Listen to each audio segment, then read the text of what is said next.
Are there reptilian aliens among us? I would say yes. Obviously, in movies, television shows, they're always showing these reptile alien creatures in motion pictures. Again, I am totally convinced for myself that Hollywood makes movies based on real things. Steven Spielberg, in one of his interviews a couple of years ago, he said that I don't make movies to entertain, I make movies to comment on important subjects. I don't make movies to entertain. Well, he's made all kinds of movies about reptile aliens and Jurassic Park and ETs and extraterrestrials and all kinds of stuff like that he's famous for. And if he's not making those kind of movies to entertain, he's making them to comment on important subjects. So even the likes of Steven Spielberg feel this is important. Incidentally, if you can imagine how much money it costs to finance Steven Spielberg to make a 90-minute movie, if you can just imagine, if you contract with him to be the executive producer to pay for a movie that he produces, can you imagine how much money it's going to cost you? Because he doesn't go cheap. Well, he made a 19-hour television series. 19 hours. Somebody financed him to the tune of 19 hours for Steven Spielberg to make a television series called Taken, in which that was one of his most important subjects in his life, is this concept of aliens taking people. Not just reptile aliens, but the whole concept of other world entities coming and kidnapping humans. And so it was called Taken. Well, the movie Taken was actually comes from a book by Dr. Carla Turner, a lady doctor, who was probably the best UFO researcher in the world. As far as I'm concerned, she was top of everybody, all the best UFO researchers. But Dr. Carla Turner was, in my opinion, she was a doctor, some kind of a doctor before, but she got into the alien abduction subject, and her work was just phenomenal. I mean, she did some serious work on this whole subject of alien abduction. And she began to get into the connections between the U.S. government and alien presence, and how the U.S. government is working directly with the aliens. Soon after that, she was found dead, and her husband died later. Immediately after that came out, after she started talking publicly about the fact that the U.S. government is dealing directly with aliens and allowing these aliens to kidnap children, to kidnap people, kidnap humans, and are using them for experiments, she was found dead. What year was that?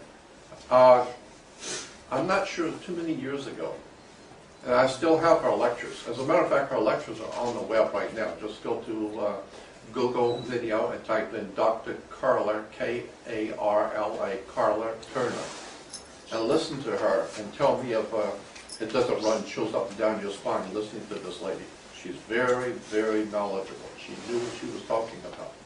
And she's talking about the fact that when you hear people talking about these aliens, some of them being kind and good to us, etc., she said, you better go back and do your homework. This whole entire scenario of alien presence are entities from somewhere else who have come here into your planet, into your life. And we don't know what their objective is and what their objects are. So it's foolish to think that any of them are dear and good and benefactors. We don't know who they are or where they've come from. Undoubtedly, people in government know, but they're not talking. Well, she found out a lot, and that's why she's dead. But as I said, Hollywood is telling us a lot of things about the world, and they put it into movies. And so the reptile alien has been around for a long time in TV shows, and even more so, This was in Time Machine.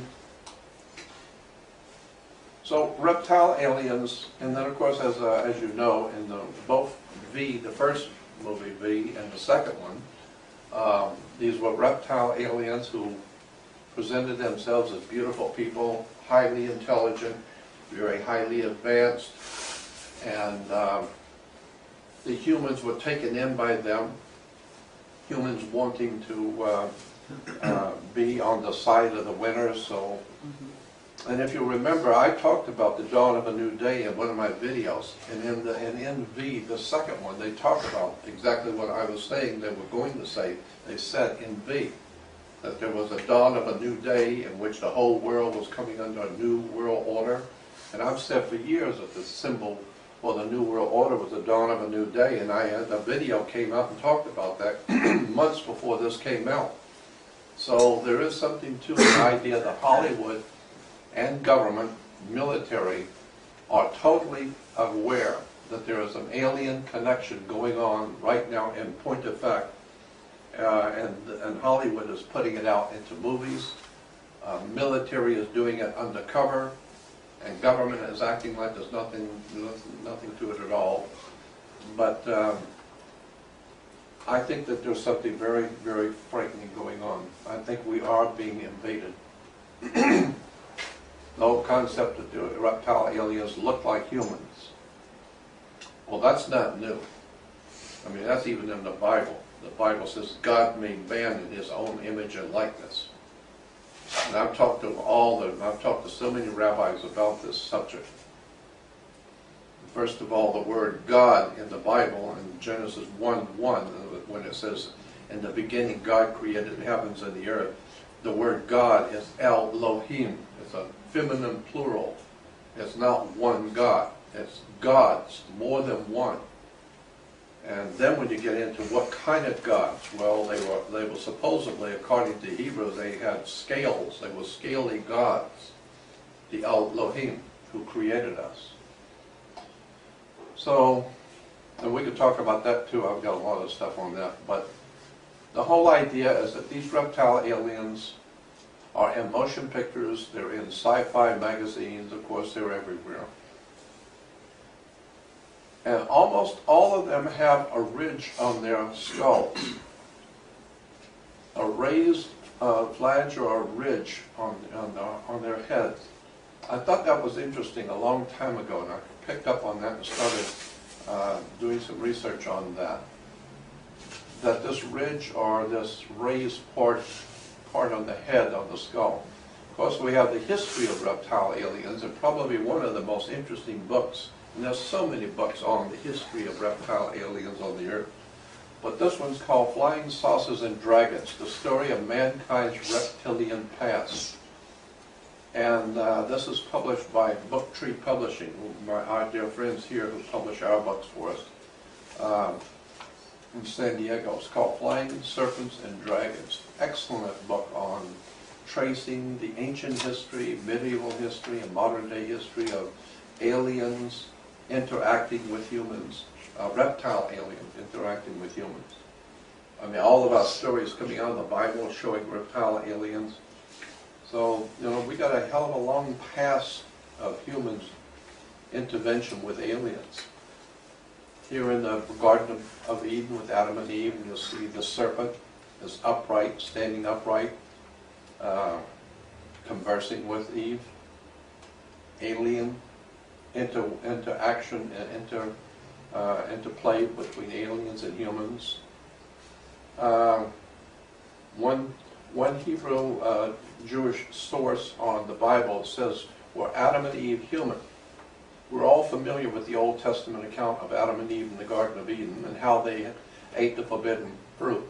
But what is not widely known is that there were other ancient religious documents that describe this event and tell us of a different and startling story. And the Jewish writings, the Haggadah, the wellspring of Jewish oral tradition, says the first result was that Adam and Eve became naked before their bodies had been overlaid with a horny skin and enveloped in a cloud of glory. And then it goes on to say, no sooner have they violated the command given them, then the cloud of glory, then their horny skin dropped from them. And it talks about the second quote was from another source. This is a Christian Gnostic text. Talks about how now Eve believed the words of the serpent. She looked at the tree, and she took some time. She took some of its fruit and ate, and she gave her husband also, and he ate too. Then their mind opened, and they ate, and the light of knowledge shone for them. They knew that they were naked in regard to knowledge. And when they saw their makers, they loathed them. Since they were beastly forms, they understood very much. So even in the old Gnostic Christian text talking about the makers or the creators of mankind were beastly in form. And if that's the case, then we were made the image and likeness of our Creator. And so when we were made, the Jewish writings say we had horny skins. So, and so the ancient world always showed kings and rulers and princes connected to serpents. Serpent queens. Some of the scientific books are theorizing if the dinosaurs somehow or another were able to evolve into other kind of creatures over millions of years. And of course there's Nicholas de Very. He was a Grand Master of the Dragon's Legacy, or the Dragon's Court in Europe. Sir, what was his name?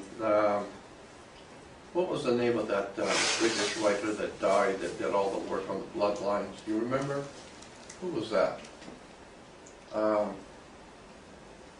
thin writer, I can't remember his name right now. Sir Lawrence Gardner. Lawrence Gardner. So Lawrence Gardner wrote quite a few books, large books about the bloodlines of the Holy Grail, about Jesus, bloodlines, etc. And very famous author, and I knew him well. We did some lectures together. Well, I found out later that Nicholas de Very was a co-author in Europe with Sir Lawrence Gardner. But Lawrence Gardner didn't tell Americans that most of the knowledge that Lawrence Gardner was bringing out in his books that we were reading here about the bloodlines of the royalty of Europe and the royalty of the bloodlines of Jesus and all that kind of thing. He was getting a lot of his information from Nicholas de Very, who was a Grand Master in the Dragon's Court in Europe, a secret society, a very powerful ancient old order where they worshiped the dragon, the reptile alien gods. And this is a very legitimate society. And this is what was his name? And they called him Vlad the Impaler. Who was this? What was the term they gave him? Dracula. Dracula was actually a real man. He was a prince, and he was very bloodthirsty. And but he belonged to, and at the time, Dracula was the head of the Dragon's Court. Today, Nicholas de Very is the head of the Dragon's Court. And so Nicholas talks about, his book is called The Dragon's Legacy, The Secret History of the Ancient Bloodlines. And on the bottom it says he's a Grand Master, Imperial Royal Dragon's Court. And so, as I said, he writes a lot about the concept of the reptile aliens who had ruled Europe behind the scenes. Wouldn't surprise me. Of course, in statues all over the world, statues of aliens, reptile aliens. I saw this one in England when I was in England speaking on tour. I went to a UFO exhibit. This guy had an incredible museum of all kinds of reptile aliens, and on the back wall he would have the quotes from the reference books, from the Bible and reference books, describing, what you were seeing. So it wasn't like he was making these up, he was just showing you where this information came from, and then design creatures that looked like what was on the document. And you see the connection between the ancient reptile dinosaurs and what the human evolved could possibly look like. And as I said, there are statues all over Europe implying that humans are being dominated by reptile aliens. Quetzalcoatl, also pictured as a reptile in Mexico. This is in, I think it's in Finland. One of the Nordic countries where it shows a man being molested by a reptile alien. Is that Gustav Vigeland in Oslo? Yeah, could be. That's right, it's in Oslo. And now the woman. Yeah. Incredible. The eyes of reptile aliens, reptiles, first of all, reptile eyes. The large eye aliens that we are told that the ancient people made statues of these alien creatures they said they saw. Here's one from Kosovo, going back to the Neolithic period. You see it looks like an alien with the skin, the eyes. Why would these ancient people make representation of these creatures that they saw and they look like reptiles? Because they very well might have been reptiles. This is from Sumeria, the old Babylonian, Akkadian, Sumeria area of the world, Middle East. Quite literally, a reptile head, reptile eyes. Lord of the Rings makes the reptile eyes. That's pretty extraordinary stuff when you think about the possibility that maybe there have been for thousands of years before humans were on the earth, this may have been inhabited by a reptilian race. The human brain, between the two lobes of the human brain, down the middle, there's something called the reptilian brain. I've talked to doctors about this, and they say, yeah, that's the correct term that's used. There's a part of the human brain between the two lobes in the middle called the reptilian brain. And they say that when a human is developing in the womb, that it develops like a reptile. It has a tail, it has all the accoutrements of a reptile, lizard, or whatever, and then it begins to fill out and become more human. But when it's actually in the formative stages, it looks like a reptile. And then, of course, we have a reptile complex in the brain. It's called the reptilian complex in the brain. So, you've got to wonder, why would science and medical science call this area in the brain the reptilian? Also in comic magazines, obviously, all kinds of comics over the years have always shown reptiles actually at war, wearing uniforms. So they're not just animals, they are actually intelligent creatures. Aztecs and Mayas. Now the strange crescent heads that I talked about, these strange crest heads, is what caught my attention many, many years ago. As a matter of fact, I did a video on this quite a long time ago, but I think it's so important I'm redoing it. The same idea of this crested head, this crest on the heads of reptiles and birds also. Birds are connected to the reptile world. So when you see these reptiles with these crested heads, I picked up on this, as I said, many years ago, thinking about this, saying, wait a minute, crested heads.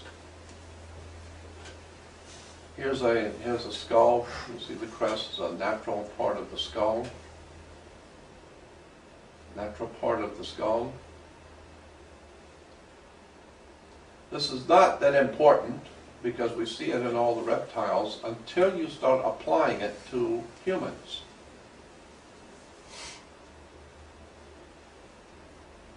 Now, once we've established this is a reptilian trait, in reptiles.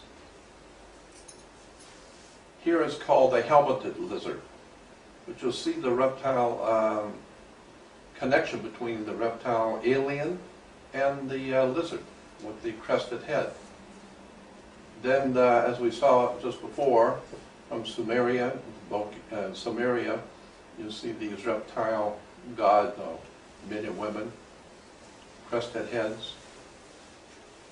The heads of these figurines were styled by some, they look reptilian, lizard-headed.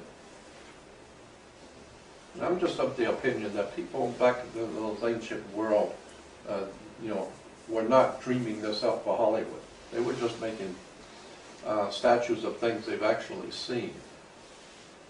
So I would be, as I said, wouldn't be a bit surprised if there are and has been on this earth intelligent reptilian creatures on this earth. That's what our ancient ancestors were trying to tell us.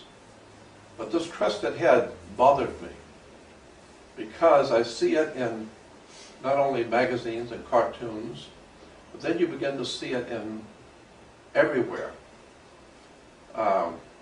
This crest on the heads of these aliens. And they're always green, they're reptilian. Then here's a giant statue in Persia with the crest on its head. Prehistoric pictures drawn on walls with crested heads. This is a disc that was found in the Middle East. And on this disc, a lot of interesting symbols on this disc, but one of them is a man with a crested headdress. And of course here in the Aztecs and the Mayas, they have their gods with this crested head. And here's a deity, a serpent having a plume on its head. So the more I got into this whole idea of this plume or crested head on these gods, and there's a serpent with the symbol too.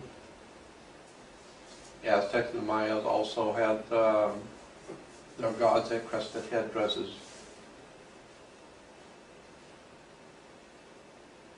Which is implying, in my mind, that there's some connection between that normal thing which we see on reptiles and it's applying it to humans. And so here's one of the ancient gods of the Assyrians with that same idea of the crested headdress, crested head.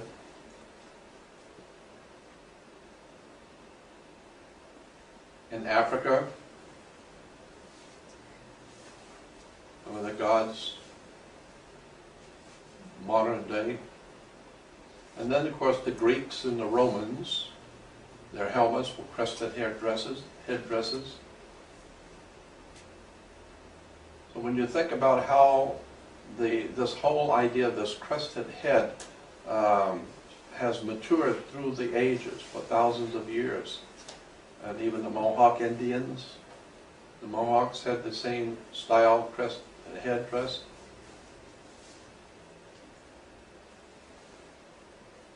So I begin to suspect that there might be something to this idea of a connection between here's in Hawaii, with gods with their crested head. But what is the connection with these, with this symbol of the powerful gods in all the different nations of the world? And of course, and this is in Hawaii, but then of course you have in Tibet, the Tibetans also have the same idea.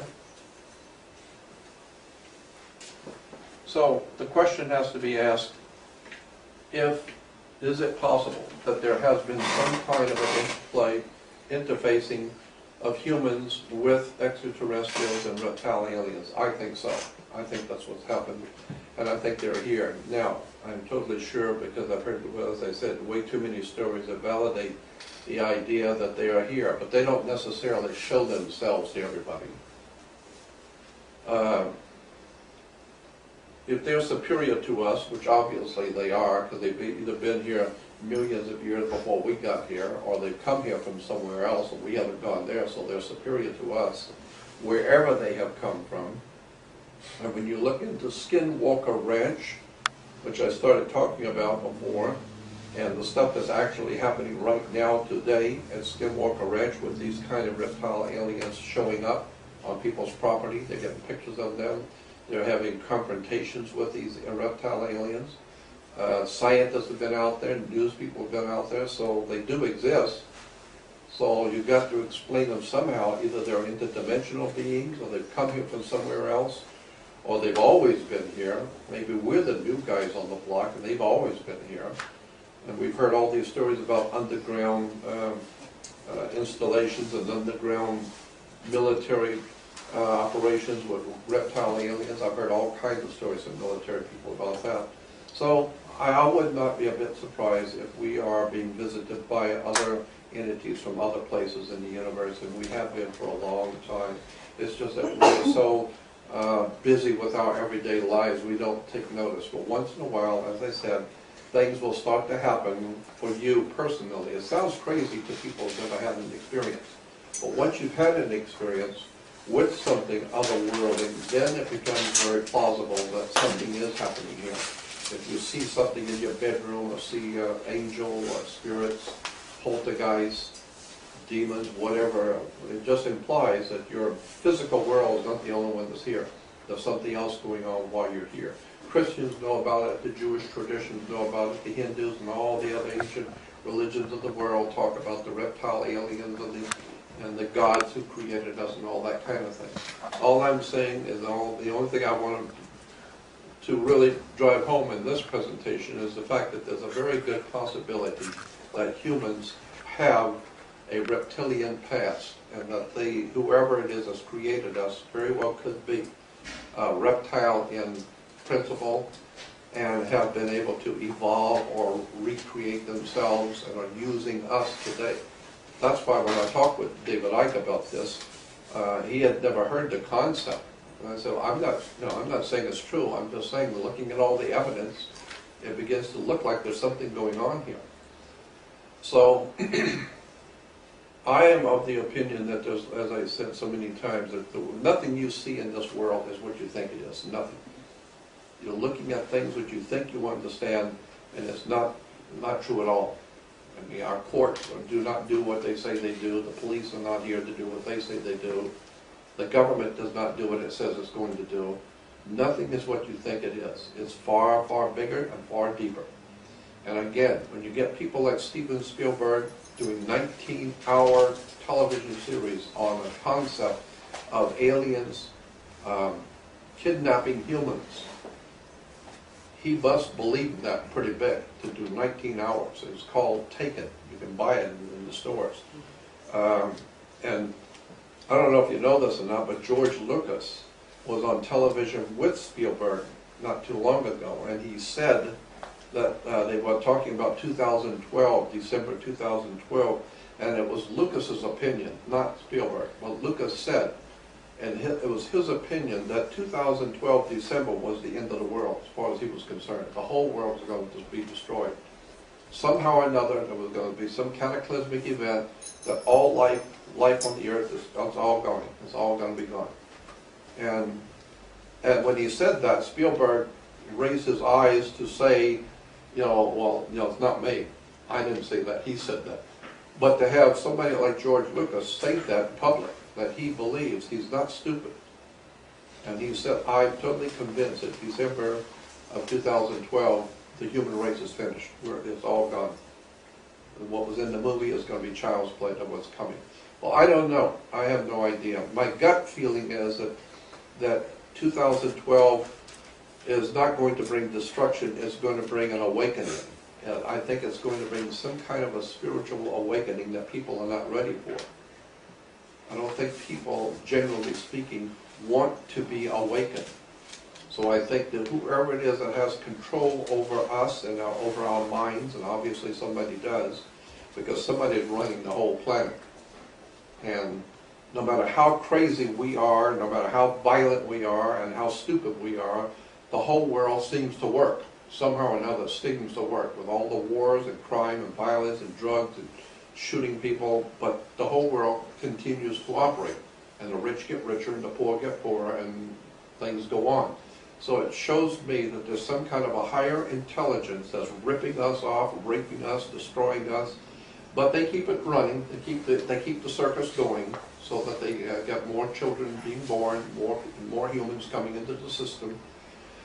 So I basically boils down to the fact that I believe that we are created. We are somebody else's creation. We have been created as an entity by someone else. And whoever it is that has created us, they're not human, obviously, because we're trying to catch up on the science that the Egyptians have. We can't even understand. So that's another important point about history, is that we're not gaining, we're not evolving, we are devolving. We're not getting smarter as we go, we're getting stupider as we go. Because when you look at the ancient world, and I do mean the prehistoric and ancient world, they knew and understood technology that we can't even figure out today. We're still trying to figure out how the ancient Egyptians, the Sumerians, the Babylonians, the Akkadians knew what they did, how they could figure out the universe. They knew how much the sun weighed. They wrote down how the distance between the different planets and how big the Earth was, how much it weighed. They went on and on and on, writing about all kinds of strange things that we don't even understand today. And so much of our occult sciences are based on the ancient Hindus, the Sumerians, that we're trying to study what those people were talking about. Obviously, they were far advanced than we were, and that we've been getting dumber as we go down the line. So that today, it's an extraordinary situation that all over the world, people are totally ignorant, ill-informed, unread, dim-witted, and if you try and present something which is out of the ordinary, you're going to be looked at as must be an Al-Qaeda agent or an imbecile. Yeah, there must be something wrong with you, because because everybody knows the important things people need to talk about and think about is Dancing with the Stars and football and all the other silly ass games that our masters give the children to play with. But if you're serious-minded about where we came from and who created us and where we're going, I think looking at this whole idea of the reptilian past might be a good place to start. I was told about 10 different stories of reptilian people who have had reptilian connections, and each one of those stories was phenomenal. And each one, as I said, was very, very powerful stories, but very powerful people. And one of them was a very wealthy man in Las Vegas who buys and sells hotels and gambling casinos. And he told me about his company. He said once a year he takes all his employees, around like 8 guys in the company, and they all belong to the same church. I was doing a radio show in Las Vegas, and he called me after the show and told me of his experience. And he said every year they go on a vacation somewhere, and he said then, this was in 1989 when I got the phone call. And he said last year, which was in 1988, he said last year we went to Colorado, and we were backpacking and camping in Colorado, 8 families. And he said we were out in the middle of nowhere, camping. And he says, and one morning we got up, we broke camp, and we went up to the top of a ridge to overlook the valley, and down in the valley was a cleared off round area where someone had cleared off the trees and everything. It was a round area, and we saw a circle of people standing in the valley, all of them holding hands in a circle, and they were chanting and swaying back and forth and chanting some kind of a ritual, and there was a priest or someone in the middle. And he said, when we peeked up over to see them, we were up on the mountain, we were looking down on them. All of a sudden, in that circle appeared another entity. It just popped in, much bigger than the person that was there. And it pointed up at us, and the chanting stopped, all the singing stopped, and everyone looked up and pointed up at us. And he said, we don't know what to think of this, but happily we're up here in the mountains and we're getting out of here quick. And he said, so we turned around to leave, and there was a reptile alien standing behind us. And the one that came in, it was a reptile alien, and was standing directly behind us. And he said, when we turned around to leave, this thing stood there looking at us. That's how fast it moved. And he said, and the children, everyone was paralyzed. You couldn't move, you couldn't cry, you couldn't move, you couldn't do anything. No, he said everyone agreed that the most they could do is just draw a breath to stay alive. That's all they could do. They could not speak, couldn't do anything. Even the children could do nothing. And he said, we were all paralyzed and looking at this thing. And he said, this reptile alien looked at us. He said, it was about 7 foot tall, maybe taller, was extremely muscular, had a reptile head, reptilian body, and he said, but it just looked at us, and it said to us telepathically, we understood it correctly, said, I'm going to let you go, but when I do, you better get out of here because you've interrupted my, my ritual. And so when he said that, the reptile alien turned, and then he turned back around and looked at him one more time to emphasize, you better leave. And he said, when it turned, it was gone. Instantly, it was just, boom, it was gone. And he said, when it left, the instant it left, the life came back into everybody. The women were screaming, the children were ranting and screaming, and everybody, he's including the men, we were running back to the car, we got to come out of here big time. And he says, today, all the 8 guys still work for me. That's something, we're all Christians, we've never ever seen anything or heard anything like that in our life. But we all saw it, all families, all the children, everyone saw it. So he told me. So when you're talking about reptile aliens, I got news for you. Where there's at least one we know of that's in Colorado. We were there, we saw it. So I'm saying that that's just one of about 10 stories I've heard. There's another story out there that's on the web you really should listen to. Her name is Nancy. She's a sweet lady, a friend of mine named Nancy. Her father, she's probably one of the most interesting people I've run into in my life, because I can sit and talk with her for hours. Her name's Nancy. Her father was an official with the Air Force.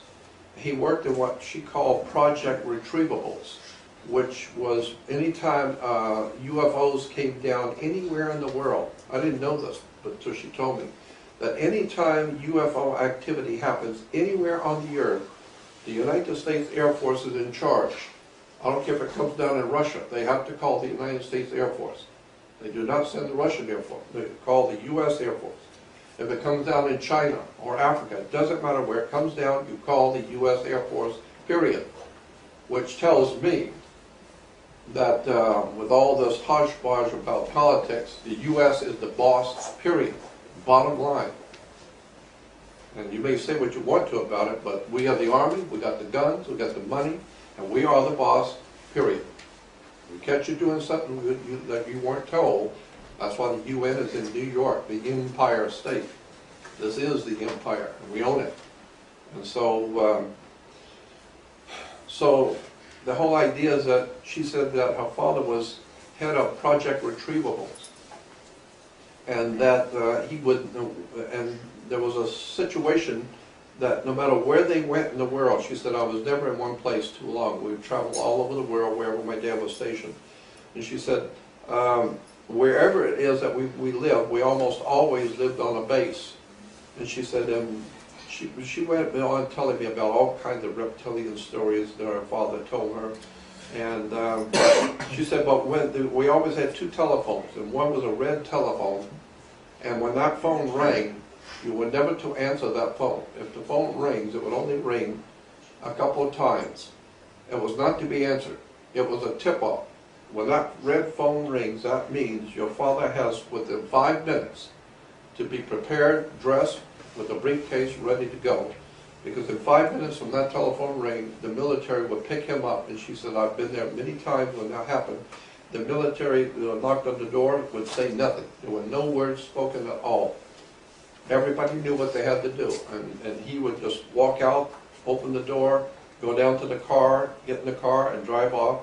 And when he would drive off, 4 other military guys would come on the property, even though if it's on the base, would come on the property on all 4 corners of the house and stay there until the father got home. And if it was a week or 2 weeks or a month, every morning, all night, there would be 4 guys guarding the house, even on the military property. And she said that one night, she always wanted to be left by herself, and the father would never allow her to be left anywhere by herself. And you'll hear this on her if you go on the web to audio, to the video, and then put in Reptilian Aliens Nancy, I think it is, and listen to her tell the story. But she said one night she asked her mother, because her mom and dad were going next door to a party, and she asked her mom and dad if she could stay by herself in the house, and her father said no. So she moaned to her mom, and her mother talked the father into letting her stay. And so he agreed, because the mother wanted it. So he agreed. And so when she said when they left, a little while after they left, she said, I was in my bedroom combing my hair, looking in the mirror, and she said that my closet door was like a French door opening on the closet. She said, while I was combing my hair, a reptile alien stepped out of the closet, but he had to step down to get out from under the header. And he stood up, almost touching the ceiling, and looked at her. She said, I'm looking in the mirror, looking at this thing, and it's looking at me. And she said, it began to move toward me without walking. It just began to float slowly toward me. And she said, I got the feeling it's like coming up on a fly, you know. So she said, I got up and ran down the hallway and ran into the bathroom, threw the window open, shut the door, and started screaming bloody murder. And she said everybody in the neighborhood heard, and everybody come running to the house. She said, when I opened the window, I heard this thing come down the hall. It was very heavy. You could hear it walking coming down the hall. And it began growling and scratching on the door, and growling like an animal, and scratching on the door. And she said, and when my dad and all the guys came in, come running up, they were all yelling and come running up to the house. This thing turned around and ran back into the bedroom, and the father came in with the other people, and they got her out, and the door, she said, was just clawed. So this thing was a material creature. It wasn't just a vision. And she said that the father told the mother, this is why I never wanted her to be left alone, because these reptile aliens have told us they're tired of the Air Force coming to put their nose in our business. Every time something happens with us, you guys come out and put your nose in our business. So he said, they told me, the next time you go out to put your nose in our business, we're going to come visit your daughter. So just know that. When you come out and put your nose in our business, we're going to send one to put our nose in your business. And he said they could have killed her. They didn't. They didn't kill her. They wanted to scare the family, let the family know, you know, what we could have done. This is a warning. So that was scary, just hearing that story. And like I said, I got about 8 or 9 more of them. So all these stories seem to, as far as I'm concerned, imply that there is some kind of a reptilian past. That's why I don't have any problem with it. As I said, I've never seen one. If you have any questions about it, I don't know that I'll have any answers, but if you have any questions about the general subject, because I'm totally convinced that we are the creation of somebody who has created us, and we look like them. You know, there are insects that can hide themselves. Some insects can sit on a tree and look like a leaf. Some insects look like a little branch until they move. Some insects look like in Africa there's army ants. These army ants are terrible, but they're murderous ants. But there's a little small creature that is about the size of an army ant, but it's not an ant. But it looks kind of like an army ant, and it's able to live with the army ants. And they don't bother, because they assume he's one of them. And he smells the same as the army ants. He eats what they eat. And so this little creature, which is not an ant, is right there in the middle of a nest of army ants, and nobody bothers him because he smells the same, he looks the same, and nobody knows that he's not an ant.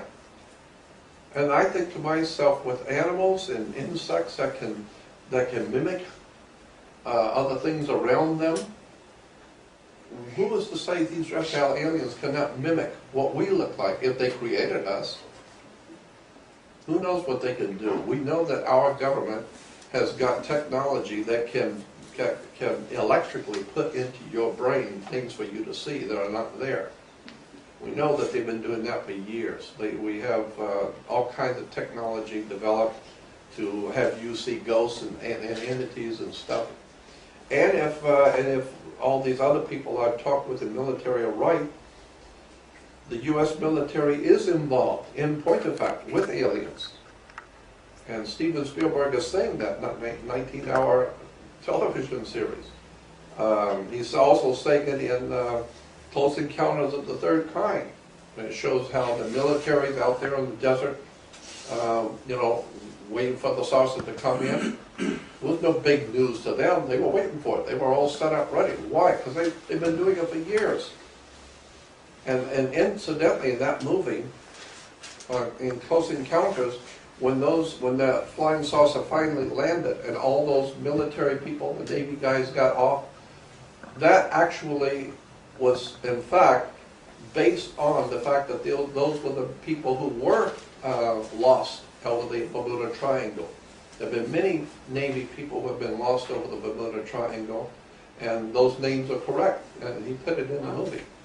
So what Spielberg was saying is that these planes that have been lost over the Bermuda Triangle, and the pilots that were lost chasing UFOs, well, they weren't lost. They were kidnapped by the aliens they thought they were chasing. No, you're not chasing aliens.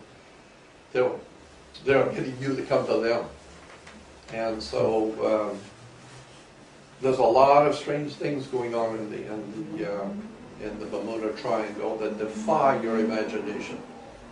Totally defy anything you can dream of. Stuff that's going on right now in the Bermuda Triangle. But what's interesting about the Bermuda Triangle is that on the other side of the Atlantic, in the Azores and like the Canary Islands, and incidentally, canary was the name of a kind of a dog, not birds, canine dog, and called the Canary Islands. But from the Bermuda Triangle across the Atlantic, close to Africa, off the coast of Africa, is another spot, just like the Bermuda Triangle. But something different happens there. There, in that area around the Canary Islands, are many hundreds of ships, boats, tankers. Instead of being lost, sinking and being lost forever in the Bermuda Triangle, they don't sink there in the Azores. They're found with no one on them. Big oil tankers, large cargo ships with no humans on them, and they're just sitting out there. And so that's one of the things that the African government's out there, to take these ships, because if a ship is left completely deserted on the open sea, then whoever takes it, they owns it. That's according to maritime law. So if there's a ship out there and nobody's on it, you take it, then it's yours, because it's on open water. It's not on any land. Or within the 12-mile limit, so it's on the open sea. Whoever owns it, owns it. And so they are discovering that ships, large ships from all over the world are found out there, yachts and smaller boats too. But nobody's on them, which means somebody is taking the humans off of these ships and leaving the ships. And that's a fact. And it's not just one or two, there's hundreds of cases when you begin to go back and look at what's going on in the Canary Islands, or what they call the area called the Azores. There's lots of ships being found, but nobody on them. So that alone is scary to me. That's a mystery. Just one more mystery that we don't know anything about. And some of the stuff that's come out of the Bermuda Triangle. One story came out of the Bermuda Triangle was particularly fascinating. There's 2 books out on this subject. I try to remember the name of them. I'll put them on my website soon. But they were talking about how the U.S. Coast Guard, I think it was the Yamato, the U.S. Coast Guard was out in the Bermuda Triangle, and it was very, very foggy. And it was in the late afternoon, extremely foggy, and they were going very slow, blowing the horns to let everybody know that's out there. They were coming through. And the radar guy came in and told the captain, you got to stop the ship. There's an island right in front of us. And the captain said, we're in the middle of the boat. in the ocean. There is no island. He said, no, that may be true, but there's an island in front of us. And it's in the Navy logs, it's in the Navy record that the radar guy told the captain, there is an island in front of us, stop the ship. So the captain stopped the ship, checked it, and it was. There's a big island on the radar. And he said, so they blew the horns and put on their big bright lights and moved into the fog toward them slowly. And he said that all of the men on the ship saw this island sitting right there, but it was above the water, about 8 feet above the water, and from where they were, you could see under the island. And it was a beautiful island, but it was above the water. This is the United States Navy in their records saying, this is what we saw. The captain said, I don't know, I'm just telling you what we saw. There's an island sitting out there, but it's not touching the water surface. And he said, we pulled right up to it and shined our lights on it, and it was very, very, very, very physical. We don't know what to do about it. We backed off. And he said, we backed off. I gave the order, turn the thing around and get out of here. Because I don't know what this represents and I don't want to know.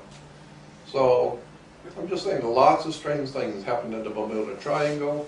And if you were to draw a triangle on the globe, the Bermuda Triangle on the globe, and go straight through the Earth, it comes out of the south of the Sea of Japan. And that's the same identical triangle with the same measurements. It's called the Devil's Triangle in the Orient.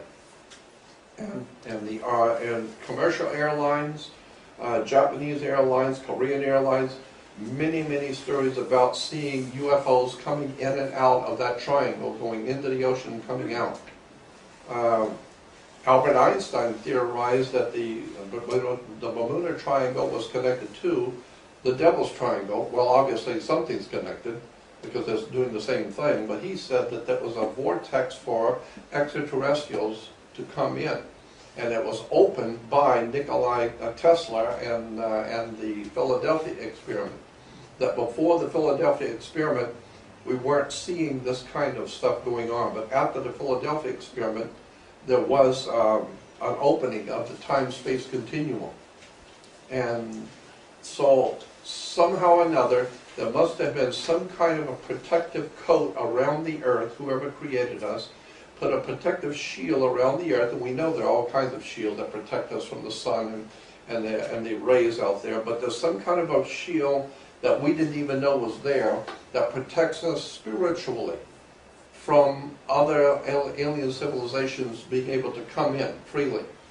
Some kind of a shield that these extraterrestrials who created us put around the earth to protect their laboratory that they're working in. And the Philadelphia experiment ripped a hole in the time-space continuum, and now these aliens are able to come in through that time-space continuum hole.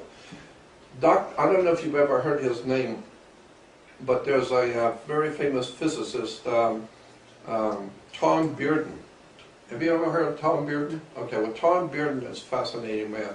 I've known him for many years. I've known him a long time, and we've talked often. And one night we were at dinner over in Pasadena. There was a bunch of speakers. We had all been speaking at a conference over in Pasadena, and we all went out to dinner, the speakers did. And everybody who was anybody on the speakers list was there. Zachariah Sitchin was there, and Tom Bearden, and Bob Beck, Dr. Bob Beck, and Bill Jenkins of ABC News. Vladimir Kaczynski from Russia was there. All the different speakers were all there at the dinner. And I got in because of Bill Jenkins at ABC, was a good friend of mine, so he invited me in. That was a long time ago. But so we were sitting around talking, and Norio Hayakawa was there. Norio is very famous for his work with Area 51. But Norio was there too, and so when I was just listening to the conversation with all these brilliant guys talking. I'm just sitting listening. And finally the conversation boiled down, and it was kind of quiet. So I chirped up and said, I said, Tom Bearden, I said, Tom, what can you tell me about the Philadelphia experiment? And he said, Jordan, I'm not at liberty to talk about that, because I know he's military. He said, I'm not at liberty to talk about that. And so being a fool, all I did to open my mouth and change feet, I said, well, I don't want you to tell me any national secrets, but is there anything you can tell me at all? And he said it this way, listen to what I'm saying. I cannot talk about that subject. Now drop it. And in front of everybody, I felt like a fool. Because this was very serious. This man was serious. I'm not talking about that. Don't even bring it up. Well, I looked back on it, and I talked to him later. I looked back on that, and I think he answered my question. I wanted to know, is there something serious about this? You're damn right it's serious. In front of everybody, he's not talking, period. So just don't even ask. That tells me there is something serious to it. And then when I started doing all the research on Nikola Tesla and Dr. Philip Jessup, who committed suicide and left a letter saying why he worked on the Philadelphia experiment, why he killed himself. I think he shot himself. His letter basically said he could not live with what he had done. He had opened up a time-space continuum, which opened up our Earth to extraterrestrial light, and they realized what they had done once they did it. They didn't know it was there, but the Philadelphia experiment, in fact, opened a time-space continuum, and now the Earth can be invaded by other aliens. Some kind of a technology the aliens had to protect each other has been broken in our case. And now they can come and go as they want. So we are sitting ducks because we humans, we don't even know what the President of the United States is doing, much less what aliens from other worlds are doing. And of course the President doesn't even know what he's doing. But it's a fascinating story about mankind's connections with the other world. And the alien reptile alien story plays a big part in all of this. And this whole idea of the crested heads of the, as I said, the Hindu and the Tibetan monks, the Hawaiians, the Mohawk Indians, what is all of this stuff really about? And when I was in Hawaii, I've been there about 12 times, and I've done a lot of lectures over in Hawaii. And I was told that when you see these girls doing these dances and these men doing their fire dances, I've been told by some of the priests over there that these are not entertainment dances. These are specific kind of dances which are done to honor the gods. And that if you are a dancer, if you do anything wrong, you will pay for it. Every move that you make is choreographed because the way they explained it, you do any one thing wrong in the dance and you could die for it. If you're going to be a dancer, if you're going to be a performer in any of those ritual dances, you better know what you're doing because they're being watched by aliens, they're being watched by the gods. And they have a very specific moves that they have designated you do in that ritual. And so it's an actual blood ritual when those dances are. So when you see those Hawaiians doing these fire dances and all that, it's very beautiful and very interesting. No, it's more than that. You mess up on doing something like that and you go home and you may die. And that's why if you take a rock or anything, and I've been told that too, if you take anything, any pebble or something from the beach, you take it back to the mainland, you'll wish to hell you hadn't. You'll send that thing back. Because people say when they take rocks or anything from Hawaii and bring it here, you have just bought yourself a lot of trouble. You're going to have demonic problems, you're going to have things coming into your bedroom at night. You better take that thing and send it back to Hawaii because you're messing with the property of the gods. And, and then when we see their gods have reptile and crested heads and alien-looking creatures. So I'm totally convinced that we are the product of an alien race, that we have been molded into what we are today and being manipulated by, and that's why I have no respect for religion, for government. Philosophy has a lot to say, but religion is based on some very ancient, dark stuff that people don't know anything about. I talk a lot about that, because that's my favorite subject. I am totally convinced that astrology, when it's correctly understood, and it's not correctly understood, but astrology, when it's correctly understood, is a very, very powerful tool that the aliens have known, and that they have allowed some of the humans to understand. And Nikolai Tesla, no, not Tesla, but the great astrologer Nostradamus figured out the real story on astrology. As far as I'm concerned, Nostradamus was the man who figured out how this stuff really works. And I've been in the company of people who are astrologers who do the astrology the Nostradamus method. And the way they explain how Nostradamus did his calculation has nothing whatsoever to do with anything that astrology today. It doesn't look like astrology at all. It is astrology in a sense, but it's not the kind of astrology you've ever heard. And so, one other thing I think is important on that, yes? I just want to say, since you're on astrology, the serpent is a big important thing in astrology. The tail, the head, and all that. And talking with reptilians, it's not going to be a coincidence. Why? No doubt about it. Serpent plays a very big part. The Chinese, the Orientals, the dragon serpents, reptilian aliens. Too much smoke not to be a fire. Exactly. These people are not stupid. They're very, very highly intelligent. Just because they're Orientals, they don't look like us, it doesn't mean they're stupid. They are very, very bright and intelligent people, and they've got a hell of a past that we in the West don't look at very closely. And but I have always been interested in the occult. The word occult simply means hidden. It has nothing to do with devil or evil or anything. You take the very concept of the Bible, the New Testament story of Jesus. The whole New Testament story of Jesus, in my opinion, is a metaphor. It's a symbolic story.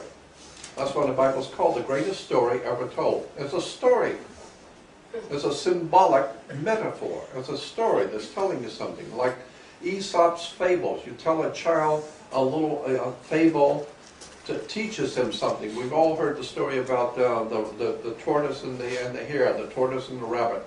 The race between the tortoise and the rabbit. And you talk to a little child, 4 years old, and tell them about a race between a tortoise and a rabbit. Well, obviously the rabbit can run fast and the tortoise barely moves.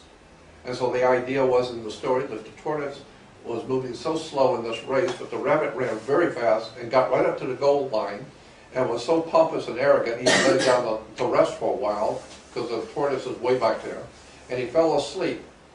And the tortoise finally crossed the goal line while the rabbit was sleeping, and so he won the race.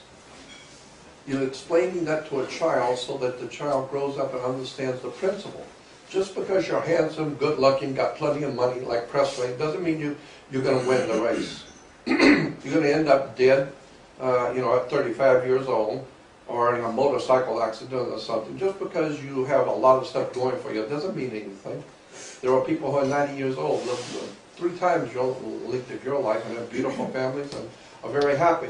While you're on drugs or unemployed, at one time you look like that you had everything going for you. So it doesn't matter. Like the Bible says, the swift don't have the race. Just because you're swift, maybe 20 seconds before the end of the race, you trip and break your neck. But just because you're fast, it doesn't mean you're going to win the race. We'll see who's going to win the race. Wait till it's over. It ain't over till it's over. And so you teach children these stories, these little metaphors and little symbolic stories to teach them concepts and ideas and explain to them morality, ethics, and scruples, etc.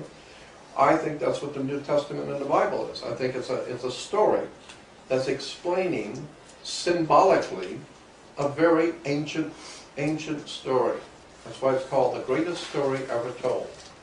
Of course it's the greatest story ever told. It's just a story. And it's the same old story that has ever been told. The oldest story in the world is the war between light and darkness. Between God's Son, the light of the world. Of course the Son is the light of the world. So God's Son is the light of the world, and his bitter enemy is his brother, the Prince of Darkness. And the Prince of Darkness in Egypt was called Set. So we say today, when it gets dark, it's God's Son, Set.